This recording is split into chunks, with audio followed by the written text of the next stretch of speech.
శివన్నారాయణ ముందు జోష్న చెంప పగలగొట్టి మాలిని ఇంటికి వెళ్లిన విషయం బయట పెట్టిన సూరజ్. అసలిదంతా ఎలా జరిగిందనేది వీడియోని స్కిప్ చేయకుండా చివరి వరకు చూడండి. కార్తీక దీపం అప్కమింగ్ ఎపిసోడ్స్లో ఏం జరగబోతుందో ముందుగా తెలుసుకోవాలి అనుకుంటే కింద కనిపిస్తున్న హైప్ బటన్ పై క్లిక్ చేసి కామెంట్లో ఎస్ అని టైప్ చేయండి. వీడియోని లైక్ చేసి ఛానల్ని సబ్స్క్రైబ్ చేసుకుని పక్కనే ఉన్న బెల్ సింబల్లో ఆల్ పై క్లిక్ చేయండి. జోష్న నిజ స్వరూపం బయటపడాలి అని మీరు కూడా కోరుకుంటే కామెంట్లో జోష్న అని టైప్ చేయండి. ఇంకా మాలిని వాళ్ళ ఇంటికి వెళ్ళి జోష్న ఇటు పారిజాతం ఇద్దరు ఎవరికేమీ తెలియనట్టుగా జోష్న ఆఫీస్కి వచ్చేస్తుంది. పారిజాతం బయలుదేరి ఇంటికి రావడానికి బయలుదేరిపోతుంది. జోష్న ఆఫీస్కి వెళ్ళడంతో సూరజు, దీప, కార్తీక్ ప్రశ్నల వర్షం కురిపిస్తారు. ఎక్కడికి వెళ్ళావు అంటూ మాట్లాడేసరికి కాఫీ తాగినా నాకు తలపోటు తగ్గలేదు, అందుకొనే హెడేక్కి టాబ్లెట్ తెచ్చుకోవడానికి వెళ్ళాను అనేసరికి టాబ్లెట్ తెచ్చుకోవడానికి వెళ్ళినప్పుడు ఫోన్ ఎందుకు తీసుకుని వెళ్ళలేదు అనగానే ఫోన్ని మర్చిపోయాను, తలపోటు వచ్చింది కాబట్టి వెంటనే మర్చిపోయాను అని చెప్పి జోష్న చెప్తుంది. చెప్పేసేసరికి అవునా, నిజంగా టాబ్లెట్ తెచ్చుకోవడానికి వెళ్ళావా? ఆ షాపు పేరేంటి? ఫోన్ తీసుకువెళ్లకుండా అమౌంట్ ఇచ్చావా? ఎంత అమౌంట్ అయింది? టాబ్లెట్ ఏది అంటూ ప్రశ్నలు అడిగేసరికి ఏంటి ఇన్వెస్టిగేషన్ చేసినట్టుగా ప్రశ్నల వర్షం కురిపిస్తారేంటి? నేనేదో తప్పు చేసినట్టు మాట్లాడతారేంటి? అవునా, సరే జోష్న, వెంటనే నీ కాల్ లిస్ట్ ఓపెన్ చేస్తే అందులో నీకు చివరగా ఎవరు ఫోన్ చేశారో, ఫోన్ చేసిన తర్వాత నువ్వు ఎక్కడికి వెళ్ళావో అన్ని విషయాలు తెలుస్తాయి అనేసరికి మన పిచ్చి కాకపోతే బ్రదర్ ఇంకా ఆ కాల్ డేటా ఉంటుందంటావా? ఎప్పుడో డిలీట్ చేసేస్తుంది అనేసరికి నేను డిలీట్ చేయడం నువ్వు చూసావా అనగానే నేను చూసుంటే సాక్ష్యం అయ్యేది, నీ ఫోన్లో కాల్ ఉండుంటే ఆధారం అయ్యేది, ఆ రెండూ లేదు. సర్లే ఇవన్నీ ఎందుకు కానీ మేము ఎంత మాకు చెప్పినా మేము నమ్మకపోవడం ఏముంది? మీరు మాకు చెప్పవలసిన అవసరమూ లేదు. డిఏ గారు, మీరు తాతయ్యకి చెప్తే బెటర్, తాతయ్య గారు ఇంటి దగ్గర ఎదురు చూస్తున్నారు, అందరూ ఇంటికి పదండి అనేసరికి మొత్తం నలుగురు ఇంటికి బయలుదేరి ఇంటికి వస్తారు. ఈలోపు పారిజాతం ఇంటికి వచ్చింది కదా, ఇంటికి వస్తుంది. ఇంటికి వచ్చేసరికి ఎక్కడికి వెళ్ళారు అత్తయ్య అని చెప్పాను కానీ అది అంటూ మాట్లాడేసరికి ఎందుకంటే పారిజాతం నెక్క పట్టింది కదా. ఎప్పుడైతే మాలిని ఉంగరం కింద పడిపోతుందో ఆ ఉంగరాన్ని పారిజాతం తీసుకున్నప్పుడు నెక్ సెట్ అయిపోతుంది. ఇదిగో నా నెక్క చూస్తే తెలియడం లేదా, చేతిలో బెల్ట్ కూడా ఉంది, హాస్పిటల్కి వెళ్ళాను అని చెప్పనేసరికి ఓహో నువ్వు హాస్పిటల్కి వెళ్ళావా అనగానే అవును అంటూ ఉంగరం కింద పడిపోతుంది. పడిపోయేసరికి వెంటనే ఉంగరాన్ని కాస్త తీసి ఏంటది ఉంగరంలా ఉంది, నీకు అంత కాస్ట్లీ బంగారపు రింగు ఎవరిచ్చారు అనేసరికి ఏం మాట్లాడుతున్నారు, బంగారపు కాస్ట్లీ రింగు నాకెవరిస్తారు, ఇది బంగారం కాదు రోల్డ్ గోల్డ్, నేనే బాగుంది సారీకి మ్యాచ్ అవుతుందని కొనుక్కున్నాను అని చెప్పనేసరికి ఈ రింగ్ నేను ఎక్కడో చూసినట్టు ఉందే అనుకుంటూ సూరజ్ ఆలోచిస్తూ ఉంటాడు. జోష్నకు పారిజాతం సైగలు చేస్తూ ఉంటుంది. సైగలు చేస్తూ ఉండేసరికి అసలు ఏమైంది సూరజ్ అనగానే సార్ జోష్న మేడంకి ఒక ఫోన్ వచ్చింది సార్, ఫోన్ మాట్లాడుతూనే ఆ ఫోన్ని కాస్త డెస్క్లో పెట్టి మేడము ఎక్కడికి వెళ్తున్నావు అని నేను అప్పటికీ అడిగాను, నీకు చెప్పాల్సిన అవసరం లేదు అని చెప్పి వెళ్ళిపోయారు. తర్వాత కార్తీక్ సారు జోష్న మేడం వచ్చి నన్ను అడిగారు, తర్వాత మీరు వచ్చి అడిగారు, ఇదే సార్ జరిగింది అనేసరికి జోష్న ఒక్కసారి నీ ఫోన్ ఇవ్వు అని చెప్పాను కానీ అది అనేసరికి ఫోన్ ఇవ్వు జోష్న అని చెప్పనగానే ఫోన్ ఇస్తుంది. ఫోన్ ఇచ్చేసరికి లాక్ ఓపెన్ చేయనగానే లాక్ ఓపెన్ చేస్తుంది. ఓపెన్ చేసేసరికి పైన కాల్ లిస్ట్లో పారిజాతం నెంబర్ ఉండదు, డిలీట్ చేసేస్తుంది జోష్న. ఎందుకంటే ఆల్రెడీ అక్కడ కార్తీక్ అడిగేశాడు కదా, సో ఇంటికి వచ్చాక దాన్నే పట్టుకుంటారు అన్న ఉద్దేశంతో డిలీట్ చేస్తుంది కారులో కూర్చునే. పారిజాతం నీ ఫోన్ ఇటు ఇవ్వు అని చెప్పనేసరికి పారిజాతం డిలీట్ చెయ్యదు, ఫోన్ స్విచ్ ఆఫ్ కదా చేసింది, స్విచ్ ఆఫ్ అయిందండి అనగానే పర్వాలేదు ఎలా ఇవ్వనేసరికి ఫోను స్విచ్ ఆఫ్ అయిందండి అనగానే ఫోన్ ఎలా ఇవ్వరా, ఎక్కడే కదా ఉంది, ఎలా ఇవ్వు ఫోను, మెకానిక్ షాప్లో రిపేర్ చేయిస్తాను అని చెప్పి ఒక్కసారి ఫోన్ని చూడండి అంటూ పక్కనున్న మెకానిక్ షాప్ దగ్గరికి వెళ్తాడు. వెళ్ళేసరికి ఏం కాలేదు సార్, బాగానే ఉంది ఫోన్ అంతా, ఛార్జర్ కేబుల్ మార్చుకుంటే సరిపోతుంది అని చెప్పనేసరికి అవునా సరే అని కార్తిక్నే పంపిస్తాడు. పంపించిన తర్వాత ఇంకా ఫోన్ని మళ్ళీ రిటర్న్ తీసుకొస్తాడు. తీసుకొచ్చేసేసరికి ఏమైంది అనగానే ఫోన్ అంతా బాగానే ఉంది అని చెప్పి ఫోన్ లాక్ ఓపెన్ చేయ పారిజాతం అనగానే నువ్వు ఓపెన్ చేయడం కాదులే పాస్వర్డ్ ఏంటి అని చెప్పనేసరికి పాస్వర్డ్ కాస్త చెప్తుంది. చెప్పడంతో ఓపెన్ చేయడంతో పైన చివరగా మాట్లాడింది జోష్నతో ఉంటుంది. జోష్నతో ఉండేసరికి టైం ఎప్పుడు దీప జోష్న నీ దగ్గరికి వచ్చి తర్వాత కనిపించకుండా వెళ్ళింది ఏ టైంలో అనగానే పలానా టైం అనేసరికి ఈ సమయంలో జోష్నకు పారిజాతమే ఫోన్ చేసింది. కానీ పారిజాతం ఆ నెంబరు డిలీట్ చేయడం మర్చిపోయింది, జోష్న డిలీట్ చేసింది అని చెప్పి మాట్లాడేసరికి ఇంకా జోష్న దగ్గరికి వెళ్ళి నువ్వు ఎక్కడికి వెళ్ళావో నాకు తెలుసు అని చెప్పాను. కానీ ఏంట్రా నీకు తెలిసేది, నోరు మూసుకుని ఉండు, నువ్వు గనక నోరు మెదిపావే అనుకో అని చెప్పాను. కానీ నోరు మెదపడం కాదే, ఇప్పుడు అందరి ముందు నీ చెంప మీద కొట్టి మరీ చెప్తాను అంటూ ఇంకా సూరజ్ అంటాడు. నువ్వు నా చెంప కాదు కదా, నా చెయ్యి కూడా పట్టుకోలేవు అంటూ మాట్లాడేసరికి ఇంకా సార్ నాకు ఒక అనుమానం వచ్చింది సార్ అని చెప్పనేసరికి ఏంటి సూరజ్ ఏంటి, పారిజాతం గారు ఒక్కసారి ఆ రింగ్ ఇలా ఇవ్వండి అని చెప్పనేసరికి రింగు కాస్త ఇస్తాడు. రింగు కాస్త ఇచ్చేసరికి రింగును చూసి సార్ ఈ ఉంగరం నేను ఒకరి దగ్గర చూశాను అనగానే ఎవరి దగ్గర అనగానే ఆ రోజు మనం కుకింగ్ పోటీకి వెళ్ళినప్పుడు మాలిని మేడం ఈ ఉంగరాన్ని కింద పడేశారు. ఆ రోజు మా ఇద్దరికి డిస్కషన్ అయ్యి మేమిద్దరూ మాట్లాడుకోవడానికి కారణమే ఈ రింగు అనేసరికి ఒక్కసారిగా పారిజాతం షాక్ అయిపోతుంది. షాక్ అయిపోయేసరికి ఇంకా జోష్న చెంప పగలగొడతాడు. ఇంకా సూరజ్ అయితే నేనేం చేశాను అనగాని చెప్పు, మీ గ్రానీతో కలిసి నువ్వు కూడా ఆ మాలిని గారి ఇంటికి వెళ్ళావు కదా అని చెప్పనేసరికి లేదు నేను వెళ్ళలేదు అని చెప్పాను. కానీ అవునా నువ్వు వెళ్ళావా లేదో నేను నిరూపించనా అంటూ వెంటనే ల్యాప్టాప్ తీసుకొచ్చి కెమెరాలు హ్యాక్ చేయడం కూడా వచ్చు. సో మాలిని వాళ్ళ గేట్ దగ్గర ఉన్న కెమెరా ఉంటుంది కదా, ఆ కెమెరాని హ్యాక్ చేస్తాడు. హ్యాక్ చేసేసరికి జోష్న పారిజాతం కార్తో సహా గేట్ లోపలికి వెళ్ళడం క్లియర్గా కనిపిస్తుంది. కనిపించేసరికి ఒక్కసారిగా శివనారాయణకి చూపిస్తాడు. సార్ ఇదిగోండి సార్, ఈ టైంలో జోష్న పారిజాతం గారు ఇద్దరు కూడా కారులో ఇంట్లోకి ఎంట్రీ ఇచ్చారు అని చెప్పనేసరికి ఒక్కసారిగా శివనారాయణ, కార్తీక్, దీప, సుమిత్ర అదంతా చూసి షాక్ అవుతారు. షాక్ అయ్యేసరికి ఏంటి జోష్న ఇది అని చెప్పాను. కానీ అది అనేసరికి చెప్పు ఏంటిది, నువ్వు కాదా వెళ్ళింది, తలపోటుకి టాబ్లెట్ తెచ్చుకోవడానికి వెళ్ళాను అంటూ కహానీలు చెప్పావు. మీ గ్రానీ ఫోన్ చేస్తే నువ్వు బయలుదేరి బయటికి వెళ్ళావు. గ్రానీ ఫోన్లో నెంబర్ డిలీట్ చేయకుండా మీ గ్రానీకి తెలివితేటలు ఎక్కువయ్యి నెంబర్ డిలీట్ చేయడం మానేసి ఫోన్ స్విచ్ ఆఫ్ చేసింది. నువ్వెక్కడ తెలుసుకుంటావో అన్న ఉద్దేశంతో వచ్చిన కాల్ని డిలీట్ చేసావు నువ్వు అని చెప్పి మాట్లాడి ఇంకా పారిజాతం సెట్ అయిపోయింది కదా నెక్కో చంప మీద మళ్ళీ కొడతాడు శివనారాయణ. అసలు ఎవరిని ఎక్కడికి ఎవరు తీసుకువెళ్లారు అనగానే నన్ను క్షమించు తాత, నేను ఎంత వద్దని చెప్పినా గ్రానీయే తీసుకువెళ్ళింది. నాకు అక్కడికి వెళ్ళే వరకు కూడా అది మాలిని వాళ్ళ ఇల్లు అన్న విషయం నాకు తెలియదు తాత. ఇదంతా చేసింది గ్రానీయే చేసింది ఇదంతాను అంటూ మాట్లాడుతుంది.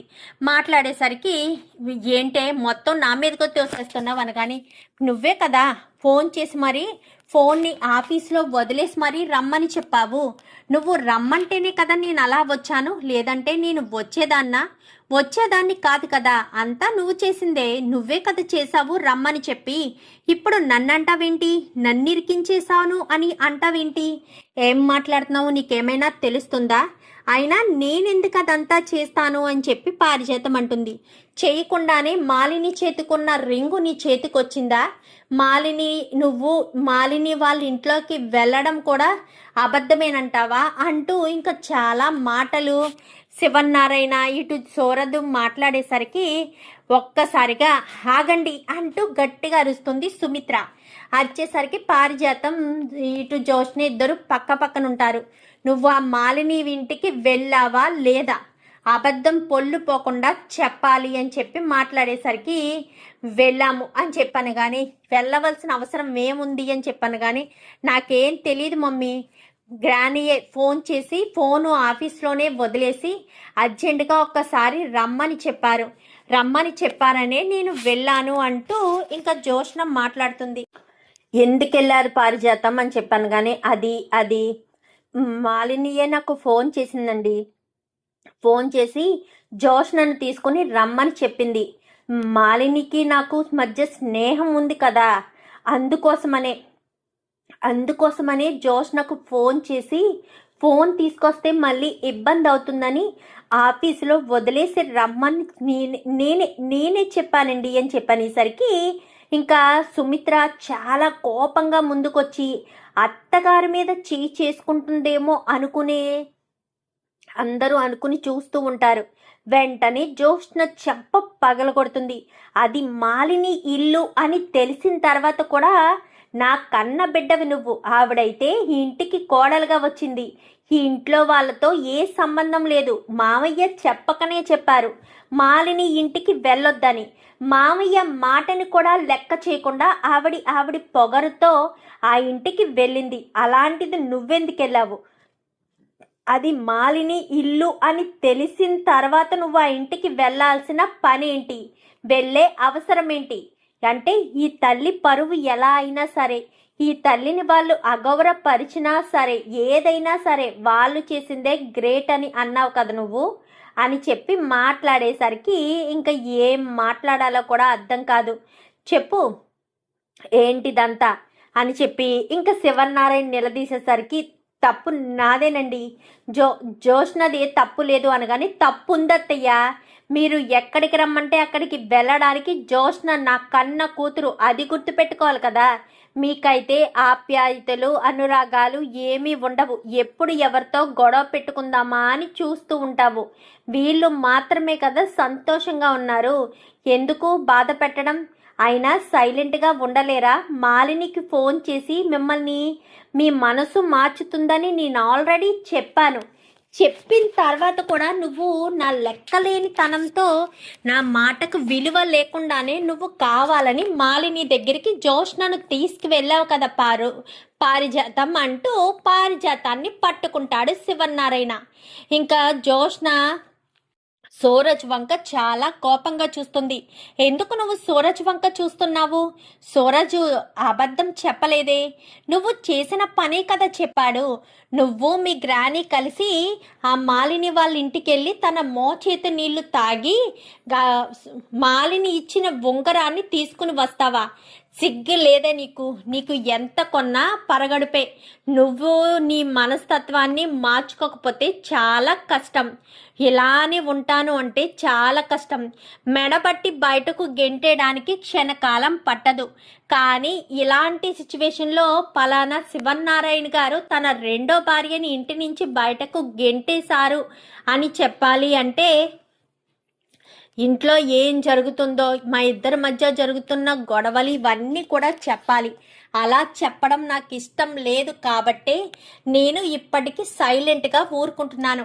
ఇంకొకసారి నువ్వు మాలినిని కలవడానికి వెళ్ళినా, మాలిని నీకు ఫోన్ చేసినా నాకు చెప్పకపోతే మాత్రం నిన్ను మెడపట్టి బయటకు గెంటేయడంలో ఎలాంటి సందేహము లేదు అంటూ ఇంకా శివనారాయణ కాస్త చెప్తాడు.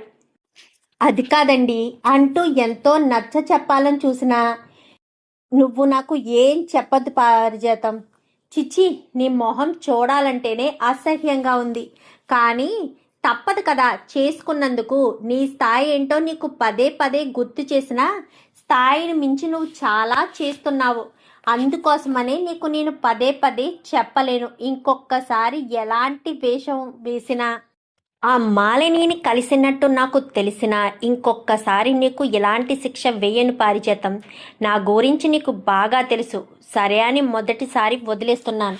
అసలు ఆ మాలిని ఏం చెప్పింది? తనతో పాటు చేతులు కలపమని చెప్పింది. జోష్న సరే మీరా వద్దు అని తిరస్కరించింది. మా తాతకు నేను సపోర్టుగా ఉంటాను, మా తాతను చూసుకోవాల్సిన బాధ్యత నాది అంటూ ఇంకా మాట్లాడింది. అలా మాట్లాడడంతో పాటు ఆస్తిలో సగం వాటా ఇస్తాను అని చెప్పి జోష్నకు చెప్పడంతో ఆస్తి అవసరం లేదు, అంతస్తు అవసరం లేదు, మా తాత నన్ను చూసుకుంటాడు అని కూడా జోష్న చెప్పిందండి అనేసరికి చిన్నదైన జోష్నకు ఉన్న కొద్దిపాటి ఇంగిత జ్ఞానం నీకు లేదు పారు. జోష్న తాత గురించి అంతలా చెప్తే కట్టుకున్న భార్యవి నువ్వు, నీ భర్త పరువుని కాపాడుకోవాల్సిన బాధ్యత నీకు ఎంతైనా ఉంది. అలాంటిది నువ్వు ఆ బాధ్యతను మరిచి మాలిని రమ్మనగానే వెళ్ళి మాలిని చేతి ఉంగరాన్ని తీసుకుని ఇంటికి వస్తావా? నీకు అసలు సిగ్గే లేదే అమ్మా సుమిత్ర. ఈరోజు చీకటి పడేంత వరకు దీనికి పచ్చి మంచినీళ్ళు కానీ తినడానికి తిండి కానీ ఏం పెట్టొద్దు, అర్థమవుతుందా అని చెప్పనేసరికి అలాగే మావయ్య అని చెప్పి పారిజాతం లోపల పో అని చెప్పి గసిరేస్తాడు. గసిరేసేసరికి పారిజాతం లోపలికి వెళ్ళిపోతుంది. చిచ్చి, ఎవరికైతే తెలియకూడదు అనుకున్నానో వాళ్ళకే తెలిసిపోయింది. ఈ ముసలోడికి అంతా తెలిసిపోయింది. ఇప్పుడు గనక నేను ఏం చేయాలి? మళ్ళీ మళ్ళీ మాలిని ఫోన్ చేసి రమ్మంటే ఏం చేయాలి అనగానే అప్పుడు సంగతి అప్పుడు చూసుకుందాంలే అని చెప్పి అనుకుంటారు. గదిలోకి వెళ్ళిపోయింది అత్త. ఏంటి పారు, మాలిని పిన్నిని కలవడానికి వెళ్ళావా?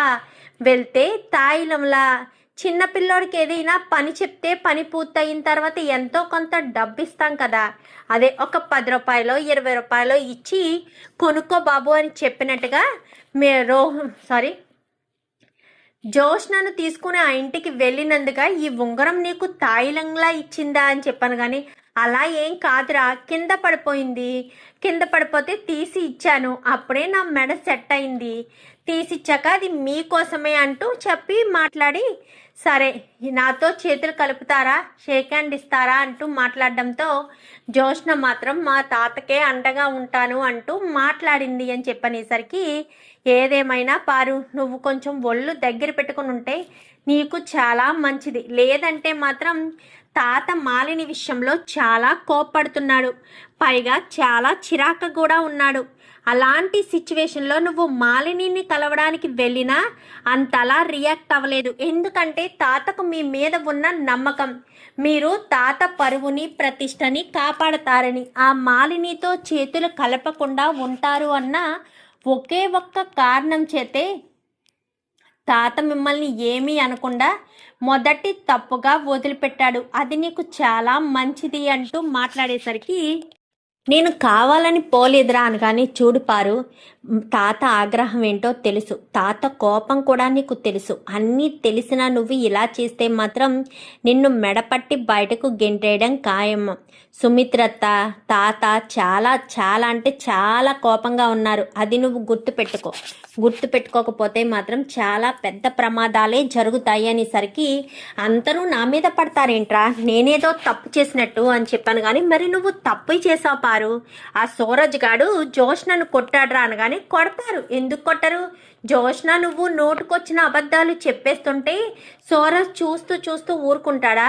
ఈ ఇంటికి తగ్గ మనిషి, పైగా శివనారాయణ గారి శిష్యుడు, ఆయనకి ఎంతో ఇష్టమైన ప్రియమైన వ్యక్తి. అలాంటి వ్యక్తి నిజం చెప్పకపోతే అక్కడ తన నిజాయితీ ఎలా నిరూపించుకుంటాడు?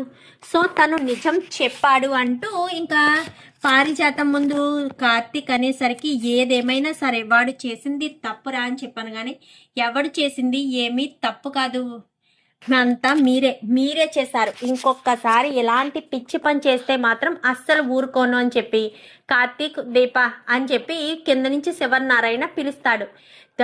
తాత పిలుస్తున్నాడు, నేను వెళ్తున్నానంటూ కార్తీక్ గబగబా పైనుంచి వస్తాడు. ఏంట్రా ఎందుకెళ్ళిందో ఏమైనా చెప్పిందా అనగాని ఏం చెప్పడం లేదు తాత, పైగా తను కూడా ఏమీ చెప్పలేదనుకుంటా, మాలిని పిన్ని కూడా తర్వాత చూద్దామని అనుంటుంది, జోష్నేమో పరుగున వచ్చేసి ఉంటుంది అనేసరికి ఈ పారిజాతానికి అసలు బుద్ధి జ్ఞానం లేదు. ఎంత చెప్పినా ఈ పారిజాతంలో ఎలాంటి మార్పు రాదు అంటూ మాట్లాడడంతో ఇంకా ఇది వదిలేసే బావా, పద మన ఇంటికి వెళ్దామని ఇద్దరు కూడా ఇంటికి బయలుదేరతారు. బయలుదేరి ఇంటికి వచ్చేసరికి ఇంకా ఇంటి ముందు చెప్పులు కనిపిస్తాయి. ఎవరొచ్చుంటారు అనగానే పద బావా చూద్దామని ఇద్దరు ముందుకొచ్చేసరికి శ్రీధరు ఇటు కాంచన ఇద్దరు కూర్చుని సంతోషంగా మాట్లాడుకుంటూ ఉంటారు. దీప వాళ్ళిద్దరూ అలా ప్రశాంతంగా మాట్లాడుకొని ఎన్ని రోజులయ్యుంటుందో. మనం కొంచెం సేపు ఇక్కడే ఉందాం, ఒక్క నిమిషం నువ్వు ఎలా కూర్చో, వాళ్ళు మాట్లాడుకున్న మాటలు నవ్వుకోవడం అదంతా వీడియో తీస్తాను, వాళ్ళకొక జ్ఞాపకంలా ఉంటుంది అనేసరికి సరే బావా అని పక్కన బల్ల ఉంటే బల్ల మీద కూర్చుంటుంది దీప. వెంటనే కార్తీక్ బయట నుంచి శ్రీధర్ వచ్చిన విషయం చెప్పలేదని వీడియో తీస్తూ ఉంటాడు. తీసేసరికి నాన్న అనుకుంటూ వెనక నుంచి జోష్న శౌర్య వచ్చేస్తుంది. శౌర్య అని చెప్పనగానే అమ్మా శౌర్య అంటూ లోపల నుంచి శ్రీధర్ పిలుస్తాడు. ఏంటి తాతయ్య వాయిస్లా ఉందే అనుకుంటూ గబగబా వస్తుంది. గబగబా వచ్చేసరికి తాతయ్య అని చెప్పనగానే అమ్మ శౌర్య అనుకుంటూ పట్టుకుని చోపిలోంచి ఒక పెద్ద చాక్లెట్ సుమారు 6 పొడవు ఉంటుంది. పెద్ద చాక్లెట్ని ఫోల్డ్గా చిన్నగా ఫోల్డ్ చేసి ఉంటుంది. అది మొత్తం విప్పి ఇదిగో నీ చాక్లెట్ అనగాని ఇదేంటి తాతయ్య ఇలా చిన్న మడత అయిపోయింది, మళ్ళీ పెద్దది ఎలా అయింది అనగాని ఈ చాక్లెట్ అంతే అని చెప్పి ఇదిగో అని ఇంకోటి ఇస్తాడు. ఇంకోటి ఇచ్చేసరికి అలా ఒక 5 చాక్లెట్స్ ఇచ్చి అన్నీ ఒకేసారి తినేకూడదు అర్థమవుతుందా అనగాని అలాగే తాతయ్య అని చెప్పనేసరికి దీప కార్తీక్ ఇద్దరు లోపలికి వస్తారు.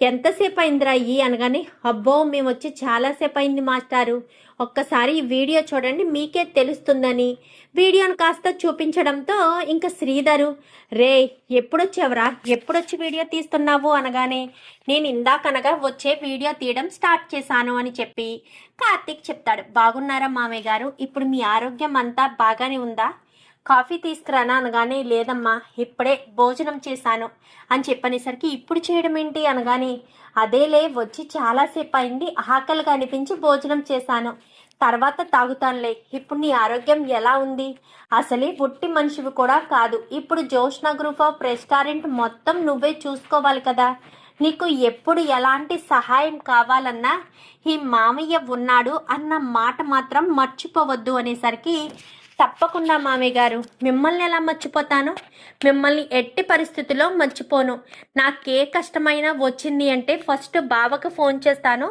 బావ ఫోన్ కలవకపోతే మీకే చేస్తాను అనగానే అంటే కడుపుతున్న మనిషివి కదమ్మా, అందుకును నీకు ముందస్తు హెచ్చరికగా చెప్తున్నాను అనగానే ఈలోపు కావేరి స్వప్న అక్కడికి వస్తారు, కాశీ కూడా వస్తారు. మామయ్య గారు అని చెప్పి అనేసరికి మీరా అని చెప్పాను కానీ అవును అక్క ఫోన్ చేసి రమ్మని చెప్పింది కదా అనేసరికి ఏంటి కాంచన ఫోన్ చేసి రమ్మందా, ఎప్పుడు ఫోన్ చేసావు కాంచన, నేను వచ్చినప్పటి నుంచి నా కళ్ళ ముందే కనిపించావు కదా, మరి ఎప్పుడు ఫోన్ చేసావు అనగానే ఫోన్ చేయలేదండి మెసేజ్ చేశాను అనేసరికి అవును మెసేజ్ చేసింది అర్జెంటుగా మీ ముగ్గురు బయలుదేరి నా ఇంటికి రమ్మని, ఏంటా అనుకుని వచ్చేసరికి మీ నవ్వులు వీధి చివరి వరకు వినిపిస్తున్నాయి, అప్పుడు అర్థమైంది ఆయన వచ్చారు అని చాలా సంతోషంగా ఉంది, చాలా థ్యాంక్స్ అక్క అని చెప్పి ఎలా ఉంది మీ ఆరోగ్యం అంతా ఓకేనా అని చెప్పాను కానీ అంతా ఓకే, అందుకే క్షేమంగా వెళ్ళి తిరిగి వచ్చాను అని చెప్పి శ్రీధర్ చెప్తాడు. చెప్పేసేసరికి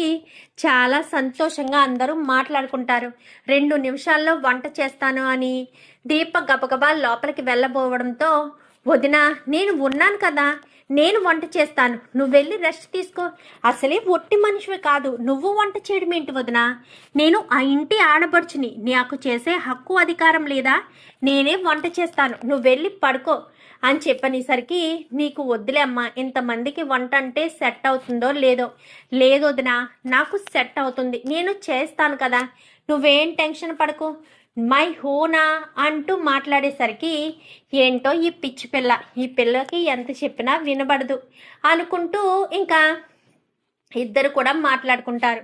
ఏంటి మా చెల్లి వంట చేస్తానందా అనగానే అవును బావా అని చెప్పనేసరికి సరే నువ్వు వెళ్ళి రెడీ అవ్వు, భోజనం చేద్దాము, అందరూ కొంచెం సరదాగా మాట్లాడుకుని అందరూ చక్కగా భోజనం చేద్దాము పిన్ని అని చెప్పనేసరికి చిన్నమ్మ అని పిలవడంతో ఏంటి కార్తీక్ అనగానే స్వప్న వంట చేస్తుందంట కదా అని చెప్పనేసరికి దానికేమొచ్చు, నేను వెళ్ళి చేస్తాను, దీపను రెస్ట్ తీసుకోమను అని చెప్పి ఇంకా కావేరి కాస్త వంటగదిలోకి వెళ్ళి స్వప్నను బయటకు వెళ్ళిపోమనేసరికి ఇంకా బయటకు వచ్చేస్తుంది. అదేంటి నువ్వు వచ్చేసావు అనగానే అమ్మ చేస్తానంది అన్నయ్య, నువ్వు వెళ్ళిపోమని చెప్పింది అని చెప్పి ఇంకా స్వప్న కాస్త చెప్తుంది. ఇంకా అంతా కూడా సంతోషంగా ఉంటారు. కానీ సూరజ్ మాత్రం జోష్నతో వేసిన బెట్టింగ్కి చెంప పగలగొట్టి మరి మాలిని ఇంటికి వెళ్ళారన్న విషయాన్ని బయట పెట్టడం జరిగింది. చూద్దాం మరి రాబోయే ఎపిసోడ్స్లో ఇలాగే జరగాలని మీరు కూడా కోరుకుంటే కామెంట్లో ఎస్ అని టైప్ చేయండి. Thank you for watching.